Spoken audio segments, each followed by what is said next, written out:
Dragons Love Ice Cream. Written by Georgina Wren. Published by Imagine That.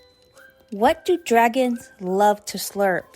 Dragons eat sheep, ice cream, stinky shoes, and do a big burp. Where do dragons love to sleep at night? Dragons curl up in a cave, bed, or submarine. Sleep tight. What do dragons love to do in the sun?